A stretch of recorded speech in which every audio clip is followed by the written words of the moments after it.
السلام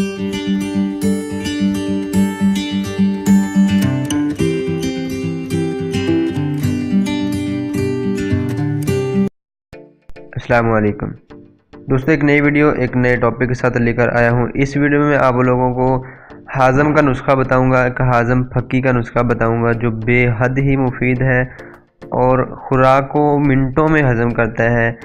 اور وہ افراد جو کھانا کھا لیتے ہیں لیکن خوراک ہضم نہیں ہوتی، معدے پہ بھاری پن رہتا ہے، بوجھ رہتا ہے، تھوڑی سی بھی زیادہ خوراک کھا لیں، غذا کھا لیں تو معدہ جو ہے اس کو ہضم نہیں کرتا، وہ افراد، وہ شخص اس نسخے کو، اس ہاضم کو استعمال کرنا شروع کر دیں تو ان کی یہ شکایت جو ہے یہ ختم ہونا شروع ہو جائے گی۔ تو اس ویڈیو میں انشاءاللہ آپ لوگوں کو اس کے نسخے کے تیار کرنے کا طریقہ بتاؤں گا، استعمال کرنے کا طریقہ بھی بتاؤں گا، تو اس لیے ویڈیو کو اینڈ تک دیکھتے رہنا۔ تو اپنی ویڈیو سٹارٹ کرتے ہیں۔ اس سے پہلے ابھی تک میرے چینل کو سبسکرائب نہیں کیا تو سبسکرائب کے بٹن پر کلک کر کے چینل کو سبسکرائب کر دیں اور بیل آئیکن پر کلک ضرور کر دیا کریں تاکہ اسی طرح کی آنے والی ویڈیو کی نوٹیفیکیشن آپ کو ملتی رہے۔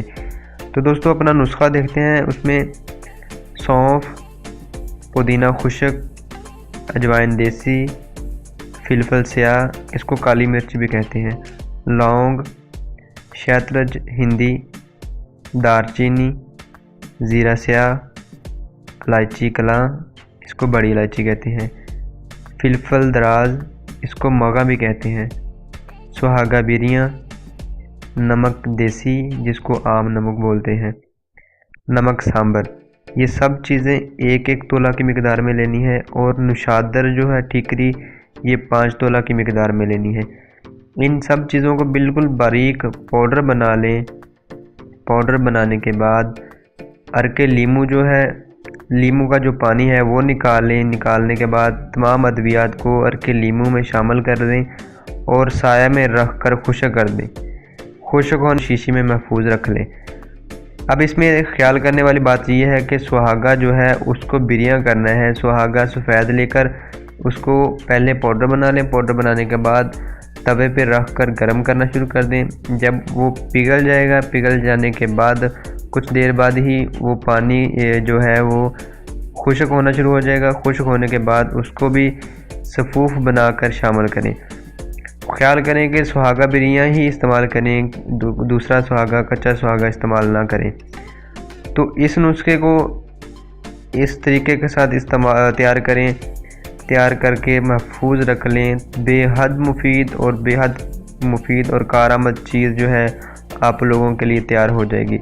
تو اس کو استعمال کرنے کا طریقہ یہ ہے کہ 1 گرام کی مقدار صبح اور شام گرم پانی کے ساتھ استعمال کریں۔ اگر اس کو گرم پانی کے ساتھ استعمال کریں گے تو اس کے فوائد جو ہیں وہ ڈبل ہو جائیں گے۔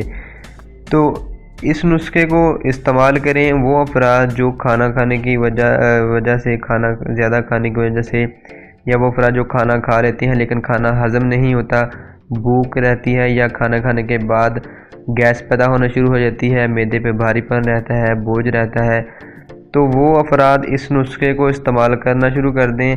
تو انشاءاللہ کچھ دنوں بعد ہی جو ہے خوراک کا جو معدے کا جو نظام ہے وہ بہتر ہونا شروع ہو جائے گا، خوراک جو ہے وہ ہضم ہونا شروع ہو جائے گی۔ جس طرح کی بھی خوراک کھائیں گے انشاءاللہ میں جلدی سے ہضم ہونا شروع ہو جائے گی۔ یہ مقوی معدہ ہے، معدے کو طاقت بھی پہنچاتا ہے۔ اس کے علاوہ ہاضم تو عام ہے، مطلب کہ جو کھانا کھایا ہوتا ہے اس کو جلدی ہضم کرتا ہے، بھوک کو خوب لگاتا ہے۔ وہ افراد جن کو بھوک نہیں لگتی وہ اس نسخے کو استعمال کرنا شروع کریں تو ان کو لگاتار بھوک بھی لگنا شروع ہو جائے گی، پراپر ٹائم پہ بھوک بھی لگنا شروع ہو جائے گی اور کھایا پیا بھی اچھی طرح سے ہضم ہونا شروع ہو جائے گا۔ اس کے علاوہ معدے کے جملہ امراض، کسی قسم کے بھی جو امراض ہیں، گیس ہے، قبض ہے، بادی پن ہے، بھاری پن ہے، جو ہوا گیس خارج نہیں ہوتی، یہ سب شکایت جو ہے انشاءاللہ اس نسخے کو استعمال کرنے سے جو ہے وہ دور ہونا شروع ہو جائیں گی۔ تو اس نسخے کو بنائیں اور خود بھی استعمال کریں اور اس نسخے کو دوسرے اپنے عزیز و اقارب تک بھی اس کو شیئر کریں تاکہ ان کا بھی فائدہ ہو۔ اس نسخے کو بنا کر گھر میں رکھ لیں، وقتاً فوقتاً کسی بھی وقت اس کی ضرورت پڑ سکتی ہے۔ بے حد مفید ہے، فوراً اثر کرنے والا نسخہ ہے۔ تو دوستو امید کرتا ہوں کہ آپ لوگوں کو یہ میری ویڈیو پسند آئی ہوگی، اور اگر پسند آئی ہے تو اس ویڈیو کو لائک ضرور کر دیں اور اپنے دوستوں تک اس ویڈیو کو شیئر کر دیں۔ اگر آپ لوگوں کے ذہن میں کسی قسم کا بھی کوئی سوال ہے تو کمنٹ باکس میں آپ لوگ سوال کر سکتے ہیں۔ السلام علیکم، اللہ حافظ۔